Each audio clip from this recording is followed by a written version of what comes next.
Confidently controversial. Confidently controversial. Confidently controversial. It's a morning. No, start again. No, I'm not. I refuse. I control and I refuse. Oh, that was a terror. I like said it and I'm like, I don't want to say what time of day it is. I feel like I say it too much and then people listen to it at different times and it might sound it's not morning, you liar. You idiot. Yeah, that's what they think. Hello. Well, hi, how are you? I'm okay. How are you? I'm good. Welcome to our show, our weekly podcast called Confidently Controversial. Yes, I'm Kim. And I'm Emily. And we're we're here your to talk hosts. about movies And stuff. and stuff. Yeah. Whatever we want to talk That's about. right. We control 'Cause- what you hear. That's right, because it's our show. Not yours. No, we did this. We Yeah, decided right. to commit ourselves to audio Yeah. so that you could listen to it. We decided that we want to wake up on the weekends and be like, oh God, did Emily text? Are we going to do this podcast today? You were excited to see my text. I'm always excited to see your texts. Because I text you like first thing in the morning, pretty Yeah. much for every day of my life. Yeah. That's how I know I'm awake. That's who we are. That's who we are. So yes, this is a show. We re-listen to movies. We talk watch about them. We watch them. We don't We do. listen to them. We listen and watch them. Right. We talk about them Yeah. nonstop. Uh-huh. We watch so many movies. So many movies. We've seen so many movies. So things to talk about. Yeah. I've been waiting to talk to you about the show that you and I are both watching Yes. on HBO because I don't feel like I'm hearing it now. People are starting to talk A about little it. bit. Not enough. Not as much. enough for how crazy bananas that show is. Well, you tell the people what show it is. It's called Chimp Crazy. Holy, Chimp Crazy. it is insane. Yeah. You guys need to watch There's it. only 2 episodes so far. I know you're not going to hear this for a couple weeks, so maybe they'll all be out. We don't know. But first episode blew my mind. Second episode, I was like, what could happen? More mind-blowing shit. I know. And I feel like I was talking to my mom about it yesterday and I was telling her the whole thing because I feel like everyone should watch. Oh, I told my mom she needs to watch it too. I was like, hey, you should watch this show. I know. She was And like, my mom, okay. I told my mom everything about it. She goes, you're going to talk about it on the pod, aren't you? I was like, yes, I am. Obviously. It's okay. So if you are a fan of the show and you have been listening to the show, you know one thing is true. We hate monkeys. We do. And it's not we don't hate them. Yeah, no. They're fine. We want them to live and live well, but not near us. No, like let them stay in there. Like give them the place to live. Yeah. Let them live there. As close to their natural habitat as you can. And even for those that are in their natural habitat, let them be there. Yeah, just let them go. Yeah, but don't think that you can keep a chimpanzee. No. Like, don't look at a little baby chimpanzee and be like, I want one. No, because they're dangerous animals. Right. And by the time they turn like 7 6? years old, Yeah. like it's going to kill you. Right. Well, it's going to try real hard. And if it doesn't kill you, you're going to wish it did. Right. And I am terrified of monkeys. Yeah. So this show is about a bunch of ladies. Seems to be a lot of ladies. Right. Um, I wonder why all these ladies want these surrogate babies in their lives. oh, yeah. Don't you think it has except something to do with one that? lady, that Tanya lady, she has kids. And she's like, I love these things more than my kids. She says it on the show. But I feel like that's a thing that has to come from this place of it's something that loves me and can shows me, because that's what it seems to be all about. Like, oh, they love me so much. Right. And I feel like it's about that. Like this thing is as close to a human as possible. Yeah. And it loves me and Right. it can't, like a Survive kid can grow without up. me. Right. And a kid can grow up and be like, Right. children are their own people. So those monkeys are like this equivalent to those ladies that get the dolls that. What are those called? What are those Listen, baby alive dolls? What are they called? I have no problem with Would those you women. stop? You can't do that. You can't, Emily. You can't. I love those dolls. If I ever come to your home and there is a lifeless rubber baby doll in your house that you dress up, I am gonna have to leave, and I'm gonna have to tell you that you need help, and I'm gonna help you because I love you. But this thing cannot stand. Okay, that's a whole other episode, is those baby alive things. But for the chimps, I do think that there's something there. But in this show, it's I think it's by the same guy who made Tiger King. Yeah. So, but it's like chimpanzee that, because this woman does basically the same thing that the Tiger Chimpanzee King. queen. Yeah, I mean, she basically does the same thing that the Tiger King did, which is they raise these baby chimps. They would send them like for parties, which gave me like the amount of anxiety that I had watching the show, because it's like you see all these children playing with these chimpanzees, and I'm just like, oh my gosh, this chimpanzee could just lose its mind and rip this baby apart. One part, and this is in the first episode that they gloss over so quickly that they don't talk about it enough, is that there's this chimp who hangs out with this guy. I think his name is Robert. And is it your brother? It's not my brother. And it's very clear that his nose got ripped off of his face. His nose got ripped off by a chimpanzee.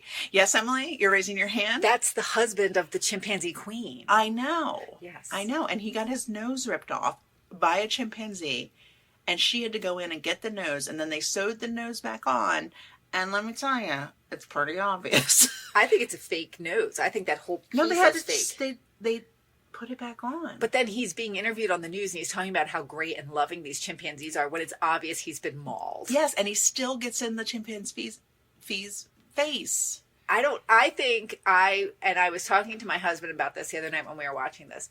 I think, and we're going to get, like, this is not to be political or anything, but I think that there's a similarity between the people who get a chimpanzee and think, oh, it's different with me, I can take care of it. Like this idea that I'm the only person that knows how to take care of it. And like someone who gets a like gun, like those like AR-15 guns, and keeps it around and teaches their kids how to use it. And they're like, well, my kid, not my kids, my kids would never do something like that. It's a weird, and I don't understand that mentality, because I am always thinking of the worst thing that could happen. Except that in the second episode, there's they talk about that famous monkey attack, which we've referenced on this podcast before. Travis, that motherfucker. But it's not his fault. He's just a monkey. I know, just doing monkey things.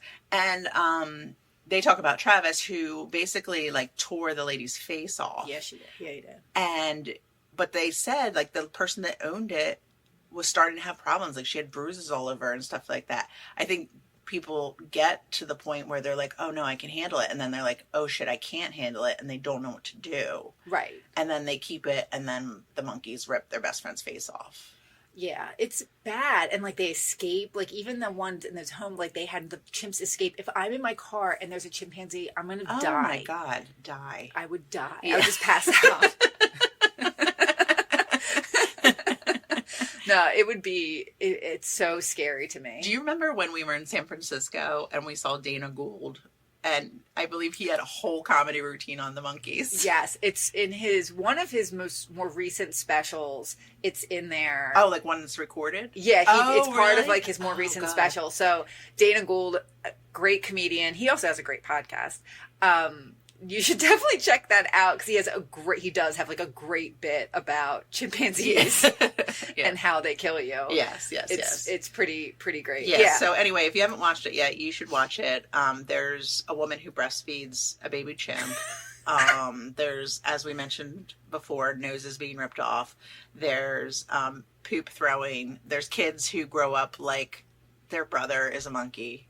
Oh, and then but there's the woman who's the chimpanzee queen, who's just on her own is crazy. The lady that won't be on, the one that volunteers to help out and then takes over the lawsuit. Yeah. Tanya. Yeah. And it's a lot about her getting her lips done. And her eyelashes. And she definitely has some kind of filler in her face. Yeah. There's a lot going on there. Oh yeah. Yeah. Also, she really likes to be on camera. She's performative. Yes. Because she's being filmed, which is going to bite her in the ass for sure. Oh, absolutely. But like when they did like a Zoom court. Oh yeah. And she was on the Zoom court like hysterically crying, and then just shut it off. And then she thought that they were off the air, and she's like, that motherfucker. Like, she, like, shit on the other guy, and then they were like, just so you know, we can still hear you. And she's like, oh. Yeah. Well, yeah, And that was great because the judge was just like, yeah, I don't believe you. Right. She was But- like, however, I can't find evidence that you still have this monkey, so let's move on. Oh, it's so good. Yeah. No spoilers, but you guys. Oh, all the definitely- spoilers. You guys need to watch Yeah, it yeah, yeah. for sure because we're only 2 episodes in. Yeah. Who knows what else is going to happen? That's right. So, well, do you want to talk about a different movie, a different thing? Does it have monkeys in it? No, All right. I would never. Then let's talk about it. Okay. You would never. You already have like 4 movie monkeys. One. Project X. Too many. Okay, let's talk about this movie. All right, Kim. Tell us about your movie, Emily. It is my pick, my week. I say what's going to happen. And so what I did was I chose a movie from 1983. All right. Yeah, we're in the thick of it, 1983. Yeah. Mm-hmm. We're 6, Yeah. Just living our best lives. living our best lives, being Right. 6. Right. This isn't a movie for 6 years old. Oh, no. But I definitely watched this movie a lot as a young person. Okay. And I know on our show, we've talked about, and it mostly is about you, your fear of being sad. Oh, man. Yeah. And how you really didn't like sad movies and Right. everything. This is a movie that when I think about that, and I know when you first talked about it, I'm like, that's weird. I would never feel that way.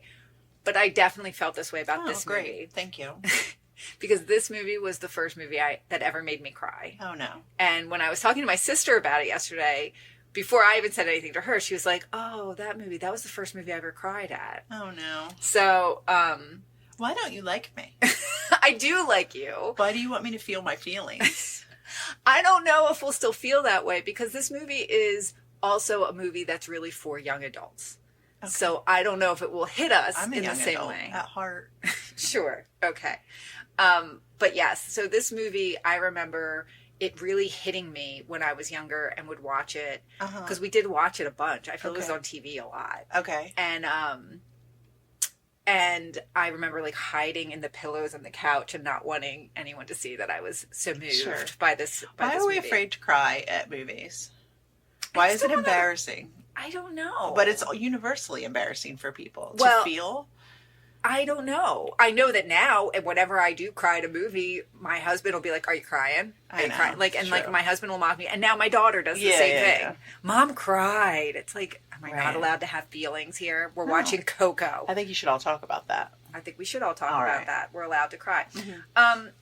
I don't know how deep I can go into this movie without. All right, well, tell me a little more. I'll tell you a little bit more. This movie stars everyone, All and right. it's kind of famous for starring everyone. Okay. Every good-looking young man who was in Hollywood at this time period is either in this movie or tried out to be in this movie. All right. And it had a very weird approach to how they did the casting. Okay.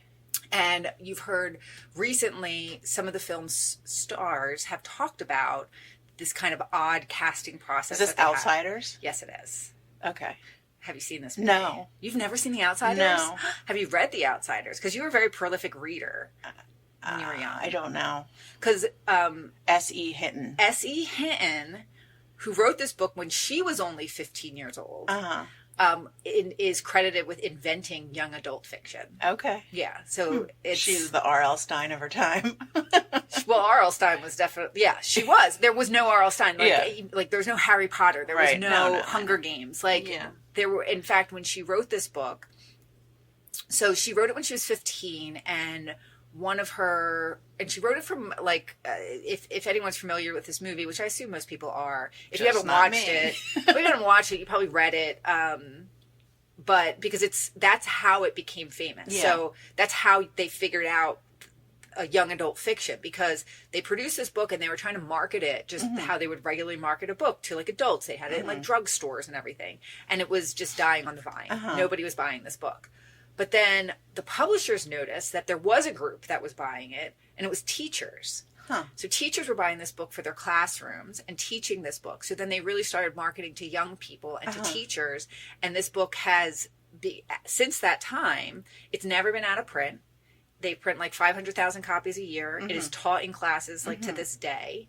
Yeah. This along with her other books, which were That Was Then, This Is Now, Rumblefish, Tex, and Taming the Star Runner. Do you read any of those? Mm-mm. So I know I read The Outsiders. I read That Was Then, This Is Now. When did you have to read Outsiders? What year? Do you I didn't remember? have to read it, but I remember reading it in middle school with Miss Okay. Lomax. Oh, okay. Yeah, I don't think I read it. Oh, well, it's kind of a classic story of the haves and have-nots. You know, which as we talked about in Pretty in Pink was a big theme from back then. So this one was really about that. It's based on her experiences from when she was young, because they called them the greasers and the socias. And she writes, but yet she writes all about boys. All about boys, and that's why she went by Essie. Her name's Susan Eloise Hinton. She went by Essie because she thought that people wouldn't take her seriously, like her books about boys. Got it. Seriously, but she does write, like, all of her main characters are boys. Yeah. And everything, which is kind of interesting as well. But she wrote it when she was 15. It was published when she was 18 or 19. So, you know, I think that's pretty interesting. Can I guess all the people that are in it? Yes, you can. All right. What's my goal number? I have written down, if you can give me 7 people. 7. Okay. That'd be pretty great. I got Tom Cruise. Yeah, he's in there. I got Patrick Swayze. You got him. I got C. Thomas-Howell. Yes, you do. I've got one of the Dylans. Matt or Kevin. Kevin Dillon's an actor. Matt Dillon's in this. Matt of Dillon's course. in it. This is Okay. how, like, this and, like, he was also in, I think he was in Tex, and then he was also in maybe Rumblefish, because they made movies out of just about all of these. Sure. And he was in multiple. Okay. Yeah. So that's 4. Mm-hmm. I don't think I know any other ones. Well, you said C. Thomas-Howell, Matt Dillon, Ralph Macchio. Oh, I was going to say Macchio, but then I was like, maybe I'm getting that confused. You forgot Rob Lowe is in this. This is his first, like, this is a lot of these guys' first movies. Diane Lane, Emilio Estevez. Estevez is in this? Estevez is in this. Okay. And Leif Garrett, who was like a pop singer at the time. Yeah. He's in it? He's in it. He's the head soch. Oh. So, yeah, like, and the way that they cast this movie was they just had all of these different actors. Like, if you talk to any male actor of this age group, they all auditioned for this movie. And the way they did it was they were all in the same room. Oh, okay. And they would just... like, pair them up. Pair them up. So the director is famous director, Francis Ford Coppola. Yeah. And he wanted to see different groupings of people. And it apparently took, like, a really long time. And it sounds kind of crazy, the way that he did it. And who knows if it made the movie better or worse. Right. He also did a lot of, you know, making them all hang out together. I heard about that. I've heard about that. They've started to, like, put a lot more, you know, I think you said facts. You see a lot more facts about it now. And that, like, they made them all, like, kind of be close together for a period of time before filming. Yes. Right. And the one story I liked was they all stayed in a hotel together. And they were just, apparently, I mean, if you can imagine, most of them were in their late teens when they were in this movie. Is Swayze the oldest? Swayze's the oldest. He was 29. Okay. But everybody else was just He was babies. sick of this kid shit. Seriously. Well, and then Ralph Macchio was also older. He was 20. So he was one of the older ones, too. At 20? At 20. But everybody else was like C. Thomas-Howell was 15. Oh, wow. Yeah, so they were babies when they made this. And they all stayed in a hotel. And there's a story where, like, Tom Cruise... later on, he met someone who was like, "Oh, I worked at the hotel that you guys stayed in when you were making The Outsiders," and he was just like, "I'm sorry." Oh God! He said it was bad. Like, they were always doing pranks. Rob Lowe turned 18 on the set, and it was bad. They were just all, you know, being kind of terrible to each other. But yeah, in the casting process, you had. Just about, like, everybody trying out for this, besides the people who got it: Timothy Hutton, Sean Penn, Mickey Rourke, Anthony Michael Hall, Scott Baio, Dennis Quaid. Wow. Were all out there.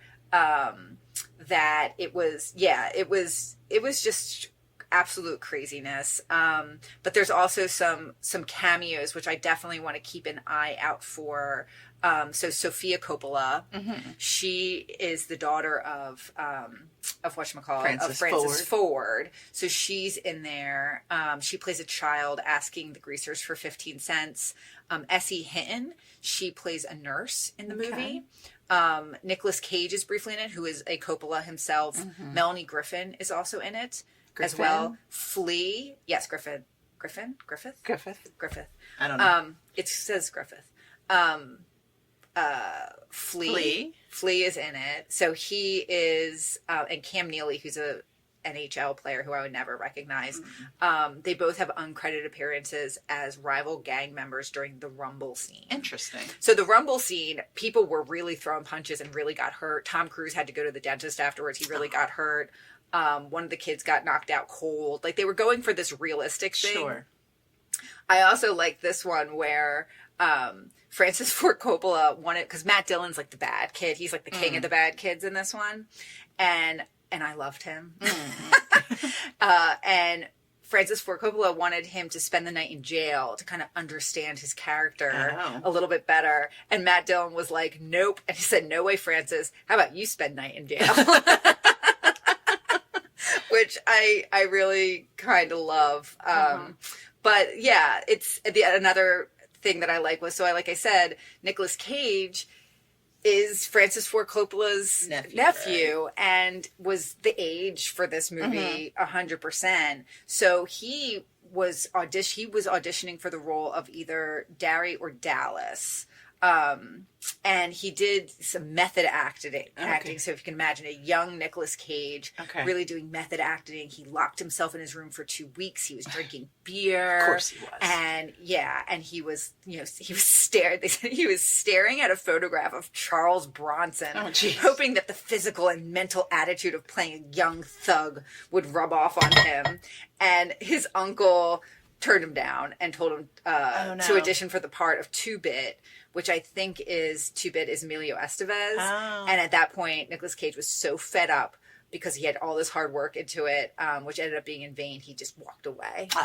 I know. Uncle, you gotta let me give me a chance. Come on, man. Let me be in this. So, yeah, my recollection of this movie is, again, like I said, it's very sad. Now, when I went back and I was like, well, what's, it's Francis Ford Coppola. I thought that it would have been, it did well in the box office. It definitely made its money back and then some. And like I said, it's been a book that people still read. It's a movie that's been, it was remade in 1990. Really? Yeah. And I looked at the cast of it and there was no one really, like David Arquette's in it, Patricia Arquette. But and then there is a musical version that came out last year that won all kinds of awards. So it's actually pretty good. I know. Everything's a musical. I'm sorry. I know. I'm not into that. Although I did see they made Empire Records into a musical, and I would see that. But yeah, so it's been out for a really long time. It wasn't Ebert did not like it. Okay. Ebert gave it 2.5 stars and just thought it was just a little too much. Too much of everything? Too much of everything. He thought it was a little bit too, I guess Francis Ford Coppola's approach to it was, he just thought it was too messy. And who was, at this point, what else had Coppola done? The Godfather. By this point he had? Yeah, oh, yeah. Okay. Yeah. So he was already a famous director when this came out. In fact, the way that this movie came to be was that a group of students petitioned him. They got all these people to sign. They wanted to have this book made into a movie because this teacher's class loved it. So this teacher got all these students to sign it. Okay. And the teacher sent this to Francis Ford Coppola and said, you were the director that they chose for me to send this to. They want this made into a movie. And he was moved by it and he decided to make it. And he read the material. Okay. I know. Sure. Great. But yeah, Ebert thought it was a little much. It's gotten, it didn't have a really high Metacritic score. Is it short? Well, the version we're going to watch is short. Okay. And we got to make sure we watch the short version. Yes, because that would be the version that we saw that I saw when I was younger. And that's the one I think we should see. There is a director's cut. And I'm not a director's cut fan. I don't need to see that. No. I want to see the original. Okay. Now, I remember it's a short book. It is a short book. I mean, she was 15 when she wrote it. Okay.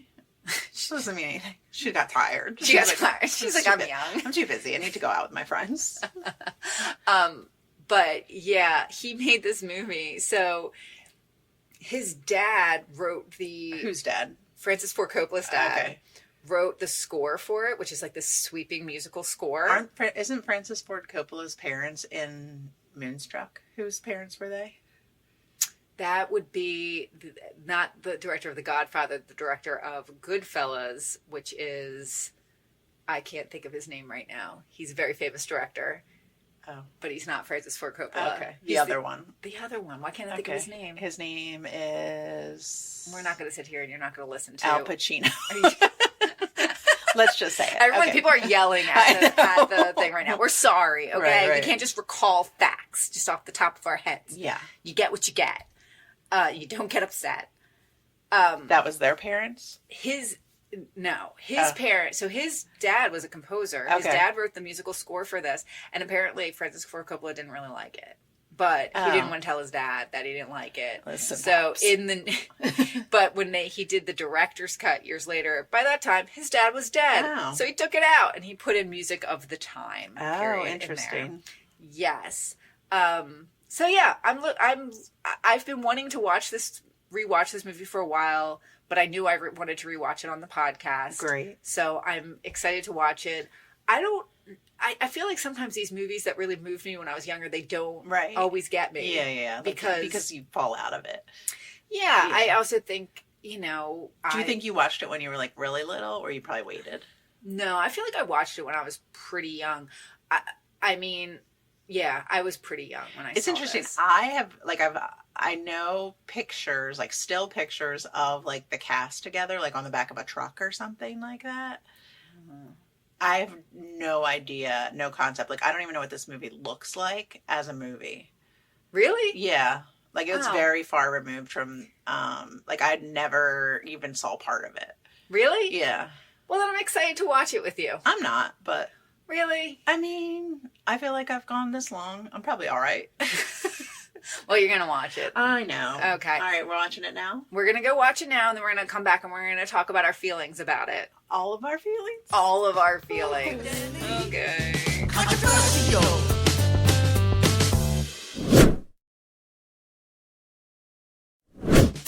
Confidently controversial. Let's do it for Johnny, man. I can't even talk about this movie right now. Why? I'm so mad at your husband. All right, why? You ruined it. You ruined the play. You ruined the whole play. Guys, okay. We'll talk about the movie in a second. But listen, so the movie, I'm going to assume most of you guys have seen this movie. And I'm just going to, so there's a part at the end of this movie where Ralph Macchio dies. He does. And it just starts getting sadder as the movie culminates in the end. Okay. And Kim's husband, first of all, he comes in and he starts just talking in the middle of the movie, which I'm like, come on, dude. What are you doing? So then he gets himself a stinky breakfast, which Kim said smelled like farts. It did. He proceeds to sit down in the living room with us and watch, and he goes, he's chewing his food and so did Johnny die yet? And he had it. He had it. And Kim's never seen the movie. She didn't know he was going to die. He ruined it. And then he just sat there and continued chewing and chilling. Ruined the end of the movie. Well, in his defense, he didn't really ruin much. Not a good movie. Aww. I mean, all right. Well, let's. Kim, why don't you just say tell the general plot of the movie? So the general plot of the movie is that there are greasers. Yeah. Which are like the poor people. Sure. And then there's socias, which are like the rich people. Yeah. They live on different sides of the tracks, assumably. Is that a thing? Yeah, it's always a thing, Emily. I mean, we had train tracks in our town, and it didn't divide classes or anything. I don't know. But anyway, so the greasers, they have their own problems, and they don't have the best home lives and things like that. And then we assume the socias do, although we don't see their home lives, so we don't really know. And then they basically get into a fight because the greasers were talking to their girlfriends, and the socias were drunk. And we assume that was the reason that they got all riled up. Yeah. So then Johnny, they're like drowning C. Thomas-Howell. Yes. Pony Boy. And Johnny has to stab one of them and kills them. Yes. And Johnny's just baby Ralph Macchio. Oh my God, they're such baby yeah, faces. they are babies. I know. So then they go to they go to Dally, Matt Dillon's character. Who else is a baby in this movie? Aw, he's the best character. You said he was mean. Or bad. He's not bad. Aw, he is the nice. best. I know. I think that's definitely a difference that I noticed watching it as an adult. So, and he gives them money and cigarettes and a gun and tells them to go hide in the woods until, the heat dies down a little bit. He gives them explicit instructions, which I appreciate, because I would assume at that point in time you just don't know what to do. And he's like, listen, you're going to go on this train, you're going to go to this place, and you're going to go get groceries before anyone else wakes up. You're going to get a week's worth of groceries, and you're not going to poke your head out the door, and you're going to be... Yes. You're going to be inside. So then they hide. Obviously, they're in trouble, whatever. But they are saying, possibly it's self-defense. They might have been okay. So they're considering going back to turn themselves in. And then they go back to the church, which somehow is also a destination for field trips for very small children. Yeah, that part... makes no sense. I thought it was a different place. I feel like when if I were to say what the plot was before we watched it, I thought they happened upon a schoolhouse that was on fire. Like, I thought they happened upon a different place. No, it's the church, right? It's the same place. Yeah, so there was a bus pulled up out front of the church where they were where they were hiding out. Which what would have happened? And the place was ramshackle. Like, there was nothing in it. It was beat up. It was not like it was like a site, like a historic site that someone was taking care of. No, there was no butter churner on the porch or anything like that. No, it was just falling down. Yeah, it was like, hey kids, let's go on a field trip to a defunct old building. Right, where there could possibly be bad people living. And it was dangerous. You wouldn't walk inside of it. Right. It was all boarded up. But anyway, somehow it caught on fire. Right. And so the boys, Johnny and Pony Boy and Dally, some of them run back in, and then Dally follows them in, and they save 9 children from this burning church. And then they're heroes, and somehow they think it's going to be okay. But Except Pony Boy, no, not Pony Boy, Johnny has been burnt badly. And so he's in the hospital. Dally's in the hospital, and he's okay, though. Yeah. And Pony Boy's golden. Oh, Pony Boy. Fine. He's okay. And then they're going to have a big rumble. There's a rumbling. Yeah, so they have the rumble. With the Socia. It's like a Greasers versus Socias. Yeah. Rumble. And it's just a big fight. It's not that big of a deal. No. And then they go back to the hospital, visit Johnny, tell him that they won the rumble. And basically Johnny waits for them to get there, and it was like, he dies. Yes. Yeah, that part got me when I was a kid. Yeah. The part that really got me, the part that would make me cry a lot when I was a kid, is after the rumble, when Dally starts to really lose it. Yeah. And he's obviously really upset and doesn't know how to process it. Yeah. And he ends up getting killed. And I he ends up getting shot by cops, and you almost wonder is that what he wanted to happen? Because he really starts just breaking down, and he's breakdown. Yeah, and he robs a convenience store, and the cops are chasing him, but he got shot at the convenience store, the person. And then they shoot him, and everyone's yelling it's his He's gun. Not loaded. Yeah, his gun doesn't have any actual bullets in it, but they end up killing him, and that was the part when I was a kid that really made me cry. Okay. Yeah. Not the weird part at the end where C. Thomas-Howell is reading the letter and Ralph Macchio is I mean, that part's a little bit. It's not good. It's not good. I think. So here's my thought on the movie, watching it now as an adult. Okay. It's a little overly sentimental. It's a little bit too melodramatic. It feels to me when I'm watching this and you tell me a 15-year-old wrote it, I'm 100%. Yes. A 15-year-old wrote this. Now, if it's a book that I'm reading, okay. And I also think that, again, if I'm a teacher and I have a bunch of middle schoolers who don't want to read or anything, I'm read this book. This book was written by someone by you. It's a way in when you just want kids to read and to engage with a piece of fiction. Okay. So I feel that probably is why these books are so popular, is because I remember when I was a kid and learning about this book, one of the things that I knew was that it was written by a young person. So I feel that was probably a big selling point for teachers to kids, where like someone young, not that much older than you, wrote this book. You should like it. Right. And I think, it's just a book. Like, I don't think it's anything breaking any ground. But again, if you're a teacher, you're probably like, yeah, I need something for these kids to read and to want to be interested in. Right. And it doesn't matter if it's, Charles Dickens or anything. It just matters that it's a book and that they're reading and they're thinking about the literature. So I think that's probably why kids like it. Okay. It's just a book probably that they were able to engage with. I don't know. I don't know. I'd never, ever, if you told me I had to read something, I was like, no, thank you. Like, it did not matter what it was. If I was assigned something to read, I most definitely did not want to read it. Right. Well, I remember, I think I read this book in middle school. I know I read That Was Then, This Is Now, another one of her books, as like I picked it as a book to read.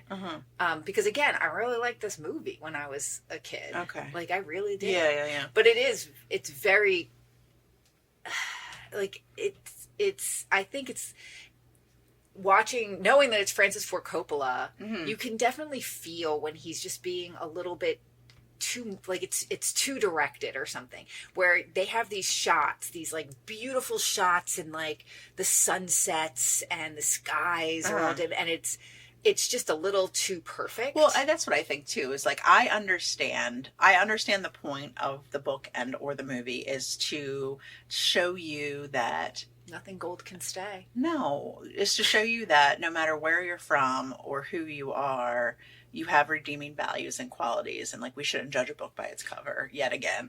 And like, we just because someone's a greaser or doesn't have a lot of money doesn't mean they're not reading Gone with the Wind, or they're not intellectuals, or they're not sweet kids or kids with feelings and stuff like that. But at the same time, like, I feel like it was very like juvenile the way we leaned into that. Like, he loves sunsets. It was heavy-handed. Yeah, very and heavy-handed. It's just like, okay, like, they're not real. These are not real characters. Well, it's so funny you say that, because that was the thing that people said about this movie and about the book, where, especially the movie, they said it was one of the first like teenage movies or for young people where they were actually showing problems that real young people had. And I think that it's interesting that in an early scene in this movie, they go to a drive-in, and the movie they see is Beach Blanket Bingo, Right. With Frankie Avalon and Annette Funicello, and those were those teeny bopper movies. So I think this is a juxtaposition between those kind of movies and this movie. Yeah. Like the people on the Frankie and Annette's were not the experience that these kids were having. So this was more reality than that was. But even still, I think it was a little bit too, like, it was still too much. It was a little too much. And I think, they're showing that the Johnny character, his parents, are fighting all the time. And he doesn't want his mom to come visit him in the hospital because it sounds like they probably have like an abusive relationship going on there. And then Pony Boy and Soda Pop and Daryl? Yeah, Darry. You have Dally and you have Darry in this movie, which is too close. Too close. Their parents were hit by a train. Yeah. Which you see in some weird flashback. Yeah. Well, if you read the Roger Ebert review of this, he says basically, because we're basically Roger Ebert obviously. now. Obviously. We have taken on the spirit of Roger Ebert. But he kind of calls this movie a bit of a mess. Yeah. Where it's just messy. Well, yeah, and I think it's trying to do a lot of different things. Like you said about, like, there's a lot of imagery of, like, this idyllic world with sunsets and, like, beauty and children playing and stuff like that. So you have that part of things. And then you have, like, the poetry and the, like, the finding the beauty in the world. And it's just, like, it's a lot. It's a lot. For kids, for a 15-year-old kid. But again, when I was a kid, I very much liked this movie and was very attracted to it as a kid to watch it. I mean, you see it, it's a drama. It's high drama. And I watched this thing as a kid. So I wonder if that's why when you're younger, melodrama is something that is going to put, well, maybe it has to be a little bit over the top to be for young people when you're, a young dramatic teenage preteen. Sure. It makes sense. Stay gold, pony boy. It's Yeah. I will. Oh. Nothing gold can say. It's interesting too because like they definitely set up. You talked about Essie Hinton being a girl and trying to hide the fact kind of that it was a girl that wrote it, and very much the movie is set up in the beginning to establish that it was written by a boy. C. Thomas-Howell. Yes. And like because he's writing like even the title on the page, The Outsiders, so it's looking like it was written by a 15-year-old boy being. And I wonder if, I mean, I don't remember the book or anything, but I wonder if it's written in the first person. Yeah, I don't know. You don't know. And neither do I. Uh-huh. No, I have no idea. But, I mean, let's talk a little bit about, though, the actors who are in it. Because there are let's so talk about many them. actors, and they're so young. Oh, my God. They're just so young and beautiful. And interesting because a lot of them, like you've got some big heavy hitters in it that are barely in this movie. Tom Cruise. Rob Lowe. Yes. Well, and I've heard, so I mentioned before that there's a director's cut of this movie. Uh-huh. So there's a like over 2-hour version, I know, of this movie. And there was a lot cut out of it. Apparently there's some pivotal scenes from the book that they shot, but were taken out. Okay. So I'm wondering if they had bigger parts. If they in went some of into their those. characters more. Maybe I a don't little know. bit. They were really just supporting. Like you had the main characters were definitely Ralph Macchio, C. Thomas-Howell, Matt Dillon, and a little bit more Emilio Estevez. Emilio Estevez was in it quite a bit. Yeah. Too bad. I liked him in this. Yeah, I liked him too. He was a little over the top, like too much in the beginning, but then I feel like he settled into his character nicely. He was drunk in that first scene. So. I know. Yeah. I forgot how quickly the whole thing happens in the movie where they stab the Soch. Oh. For some reason, I thought that happened Took later longer. on, but I guess if it's the inciting Yeah, it's the incident. establishing. Yeah. And I didn't, and I thought that the part with them at the church was more of the movie, but it's not. They're saving the kids or living at the church. living at the church. So okay. I had thought that they had the establishing part or the inciting incident, I guess, was the stabbing, and then they were at the church for a long time, and then he gets injured and then dies shortly thereafter. But it's way more drawn out than that. Mm-hmm. The whole movie's really drawn out, and it's only like it's a tight 90 minutes. Yeah, and I don't think I don't think it was too long to set No. the story. Like I think you got what you needed from it. Yeah. As far as the length goes, but just I don't know. You see a young Patrick Swayze in this. My goodness, guys, Patrick Swayze. And those dance muscles. He dance fights. He flips over like a thing at one point. Fence. It's real hot.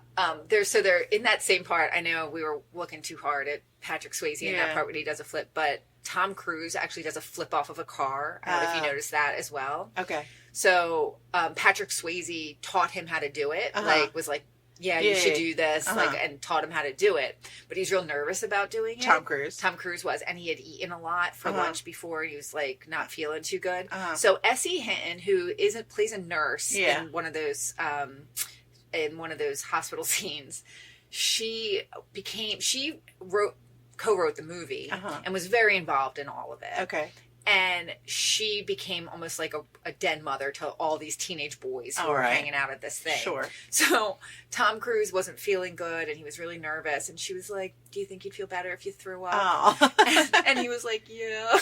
So she took him to eat raw egg whites until he threw up. Oh, God. I know. And then he felt better and he did it just fine. Oh, okay. But I don't know how fine you could feel after eating a bunch of egg whites and then throwing up. No. And also, just let Patrick Swayze do it.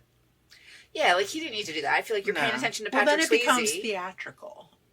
The whole thing is a little bit too theatrical. Like And even the accents they all have are way put on, like the Oklahoma accents and the you ain't nothing, bony boy. That's exactly how they It sound. is exactly how you they ain't talk. nothing, bony boy. They say, "Ain't nothing gold can stay." Oh, yeah. I ain't had nothing but bologna all week. I think that's a direct quote. I think it's really funny that when they first get to the church, C. Thomas-Howell and Ralph Macchio, they decide that they have to like change their appearance. So I love when Kim laughs. And they basically use the same knife that Johnny killed the Soch with to cut their hair. So you imagine a haircut that was done with like basically like a switchblade. Yeah. And it's not good. And it's not impactful at all. Like, they have, like, slightly long hair before, and then they cut, like, maybe an inch and a half off. Right. And it looks no different. They don't look different, except that they have C. Thomas-Howell dye his hair blonde. And it's weird. Like, there's a really bad wig at first, right? That's a wig at first. No, I think that's his hair. No, I don't know. Well, anyway, it's really bad in the beginning, but then it settles in, but it's still blonde, and it's still really weird, and it's hysterical because he doesn't look well or smart. And then, poor C. Thomas-Howell. yeah, and then Ralph Macchio basically cuts again, like, an inch and a half off his hair, and they're like, we look like different people. And they don't. Yeah, I know. I mean, there's a lot about this movie that just is not believable. It's funny that it's become, I think the reason why it's become this, cinematic thing is because so many famous people came out of it. 100%. That's the thing with it. Right, that's what people are looking at, for sure. Yeah, because it's not a good movie. Well, yeah. I mean, and I still found the end quite moving. If your husband hadn't ruined it, I still did find it very moving. Yeah. And the whole end part, when things just get a little bit too much. Too dramatic. It is high drama. It is high drama. And, also watching it, I mean, thinking about, I watched this movie a lot as a kid and was definitely moved by the plight of the greasers. Yeah, which part made you cry initially? The end? The end. Okay. Well, like I said, the part that I remember really crying at was when Dally gets killed at the end. Like, but didn't you say you cried earlier? I did cry when he reunites when they reunite at the hospital. Oh, Pony Boy and Soda Pop. Yeah, and those are their real names. Yeah. Oh, like they allude to the fact that it's on his birth certificate. Yeah. That his name's Soda Pop. And then Patrick Swayze's name is Daryl. Or Darren. Daryl. Which would be weird. Daryl. That would be quite weird if that was his name. Yeah, I think, but I think having that, it is about class warfare. Yeah, but didn't they make it seem like when the parents were alive of those three boys, they were in a much better, like, socioeconomic position? Didn't you think that? Kind of. Or they were better off in some way? Because they had parents who loved them and Sure. took care of them and took them on vacations to the country. Yeah, they had the vacation. Yeah, well, obviously you have now, the parents are dead, you had, they say that Soda Pop, who's Rob Lowe, drops out of school. Right. And remember, like, C. Thomas-Howell says it so sad, he's like, he's a dropout. Right. Aww. So he drops out of school. He's working at a gas station With Tom Cruise. And the big brother, Patrick Swayze, he's working all the time. And they talk a lot about if I don't take care of you or the police people come, they're going to take you away and put you in a boys' home. And I don't want that to happen. Yeah, and it doesn't seem like that anybody knows what their situation is. It doesn't seem like that. Because he was like, well, we can't call the police because then they'll know that you're living with me as your older brother and they'll put you in the home. I don't know. I took from that, you can't call the cops because then the cops will be like, well, they're unfit to stay. Got it. Okay. Yeah. I don't know. I don't know either, but it doesn't make any, I feel like that whole thing is, I don't know that they would be in a different socioeconomic class, but they definitely would have been better taken care of and they would have been in school. And I think maybe it's showing that whether or not you have money, if you have love and you have parents, that does help out quite a bit. I don't think that's what that's saying. I mean, I don't know if any of those other guys had, I mean, that's the other thing too. How old are they all supposed to be? They're all just hanging out. Some of them are working. Some of them aren't working. Yeah. Some of them talk about being in high school. Right. I think they range from like 15 to obviously 35. Yeah, I guess. Well, Patrick Swayze was the oldest one. Yeah, and he was 29. Right. But I think he's supposed to be 20. And Tom Cruise is maybe a little older. He was a teenager in real life. Okay. Yeah, but was he young. works. He works, which I guess that's the reality for a lot of young people. You know, you have to work. Well, yeah, we worked. We did work, but we didn't have to. Yeah. You know, right. Yeah. We did it because, you know, it's good to work when you're young and to learn how to do that. But, okay. But overall, I mean, who's your favorite boy in this movie? Character or just handsomeness? Just handsomeness. Well, I think the one I really loved when I was younger was Matt Dillon. Yeah. I mean, I do kind of have a crush on Matt Well, you're Dillon. making a real derp face right now. Oh, he's never going to love me. I follow him on social media. Okay. He paints in Paris. He lives in France. What? And he paints. Twist. And he's still real handsome. Oh my god. Yeah, he's still holding up. I really can't believe Patrick Swayze's not alive anymore. That hit you hard in the middle of this movie. Yeah. Like, that's real sad. It is real sad. He was a beautiful man. I know. What would he be doing now? Movies. You and think? Stuff. I don't know. I mean, I feel like his career was kind of on the downswing. Horses. Probably. Dancing. He would have had a comeback. Maybe. I think so. Yeah. People loved him. Like, I think everybody What's not who to love? Well, I also think there's some actors who you just hear nothing but nice things about from the people who worked with them. And that's not the case with everybody. And I feel as if he was someone that everybody had nice things to say except for about. Jennifer Grey. Jennifer Grey? They didn't get along. Stop it. Really? That's on her. You think? I do. Interesting. Yeah, I don't know. I'm not to blame her, but Right. what didn't she like about him? I think he was like a bossy pants. Because he was a dancer. And she perfect. wasn't a dancer. And he was a perfectionist. She and was he knew how to do baby. it. She was a baby. But wasn't that also the character in it? He was. Yeah, he they was kinda didn't like bossy. each other. Look it up. Okay, I believe it. I just don't think that reflects on him. Okay. I think we'll see. I guess we will see. You're wild. I've never seen that movie. Oh my god. Not all the way. What's I've wrong seen with bits you? and pieces of it. All right. I wasn't allowed to. Next What are you season. gonna do? Next season. Maybe. We'll see. But yeah, I don't have to ever see this movie again. Okay, so I'm glad Matt I Dillon rewatched was your it. favorite. and Matt that's Dillon was my favorite. second favorite. I mean, Rob Lowe. Yeah, you he see his looks great. side butt at one point in this movie. Like he's like nude coming out of a shower. Yeah. Yeah. I think I got confused and thought he was Kevin Bacon for a minute. He looks like Rob Lowe, though. I know, but I think I got confused. Who was your favorite? Matt Dillon. He was the best. He was the also best. because you said he was so bad, I was expecting him to be bad, and then he was all kind. He was like all worried that the kid had a fever and Well, let's stuff. talk about that for a minute. Okay. Because I did, as a kid, when I watched this, I did think that he was bad. And he's like mean to kids. In the beginning, he plays 52 pickup. Right. Which I remember that being a Sure, thing when I sure. was a kid, too. And he's kind of like supposed to be tough, and they say he just got out of jail. Right, but he immediately takes care of them when the shit goes down. He does. And But then he's he kind of, worries about them all throughout. yeah. And like, I don't know. He's a good friend. Yeah. Yeah, and then in the end, Pony Boy, but two of his two closest friends die by the end of this film. Sad. I know, that's why he has to become a writer. But I will say Matt Dillon definitely looks older than the other two. He does, but I don't think he is. Oh, really? Yeah, I think he's young. mature. He's just mature. He's just got one of those faces, I guess. Okay. He looks exactly the same now as he did back then, so good for him. Peyton and Perry. Payne and Perry. He I never gotta had look that any, up. never got married or had any kids or Really? anything. I don't think so. Aww. I You know. go to him. Alex, I gotta go. You take care of the kids and the animals and everything, and I'm just Stay gonna leave. golden, Alex, Pony Boy. He's like, what are you talking about? And I just put my fingers on his lips, and then I wrap a scarf around my neck and put sunglasses on, and I go to Paris.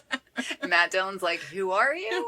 And I'm like, shh. And I put my finger on his lips, and he's like, I'm calling the cops. You have to leave. You have to get out of here. I'm trying to paint alone. Alone. Do you want to hear how this movie connects to? Yeah, I think it's our going to be favorite- pretty quick and pretty easy, but I'm ready. Okay.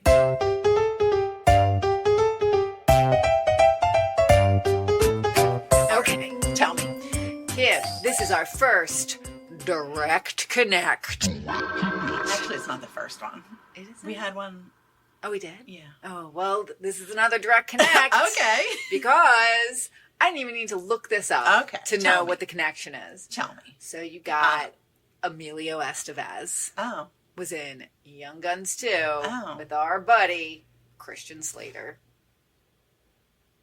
Oh. What did you think I was going to say? Do you have a better one? No. Was Christian Slater in Interview with a Vampire? Yes, he was. Tom Cruise was too. Double direct connect. Never before. Let's see if we can think of any other ones. Okay. Any other direct connects? Matt Dillon. I don't think. I don't know enough Christian Slater movies yet. How did, and I you were going to know. be his wife. I know. I would have learned that. That's why he was like, she doesn't know, she hasn't seen my entire catalog, because that's how he picked a wife. Yes. He's like, are you a fan? Because I had to be chill. I had to be like, oh, I barely know that you are alive, sir. Right. Are you a star? Right. I didn't know. Right. I'm just so casual. Meanwhile, burning my collage in the backyard. Oh my God. Can you imagine? Okay. Wait. Okay. Wait, guys. Kim gets a date with Christian Slater. Uh-huh. She can't even believe it. Right. It's the greatest thing that's ever happened in her Uh-huh. entire life. And everything's going great. Uh-huh. And he comes back to her apartment. To my guest bedroom. To your guest bedroom. In the house I share with my husband. Brandon doesn't care. You're like, shut up, don't ruin this for me. Remember how you ruined that movie? This is what I get in return. And then he drops he's going to pick up his shoe Uh-huh. that's under the bed. Uh-huh. And he looks and he's like, what is this? And he pulls it out. And you're in the other room. You're coming back in with some like Coffee. And you go walk in. You just see him holding the collage. And your eyes meet. You're just like, it's not what you think. I'm sorry. And he's like, I thought you were real cool and casual. I have to go. You're like, but wait, I am real cool and casual. That's always why guys have liked me, because I'm so cool and casual. I bet if I were to ask your husband why he married you, he'd be like, well, she's so cool and casual. Yeah. Uh-huh. Oh, man. Well, this is a great episode. Sure. I'm glad we watched this movie. Me too. All right. What do you have to talk about to the people? Well, guys, you should continue to follow us and on all of the social media platforms. You know them. Do we even have to say them? I know. Don't. You can find us, and you can find us on all the places you find podcasts. And you should obviously found subscribe, us. and you should like. And then don't forget we have a website, and we have merch. Yeah, we have merch. We never talk about the merch. We don't. And we wear it all the time, and it looks cool. I know. And then sometimes I think to myself, because I wore one to one of a birthday party of one of my kids' friends, and I just thought, they're probably like, why is she wearing her own merch? Yeah. I wore the James Spader t-shirt to my parents' house, and my mom was like, but Daddy, I love him. I was like, yeah, don't worry about it. Don't worry about it, Mom. Yeah, we have very cool merch, so you guys should definitely go and check it out and buy some. We should start thinking about some season 2 merch. Yeah, we should. We should, because we've had some good movies so far this season. Yeah. But yeah, you guys, you obviously found this episode. Mm-hmm. You obviously really liked it because you made it to the end. Right. You're listening to this part. Go ahead and subscribe to us. Write a review. That would be fantastic. But we love you guys, and we appreciate that you guys have been following us and you like our podcast. And if you are feeling confident, what do? Oh, if I'm feeling confident, I will definitely get some peroxide and dye my hair blonde. Yeah, a little sassy summer day. And I'll be like, no one will even know who I am anymore because my hair is blonde now. But you won't be controversial. And kill a search. That's it, guys. That's it, guys. Moral explain. Moral explain. We love you guys. Bye. Bye. Confidently controversial.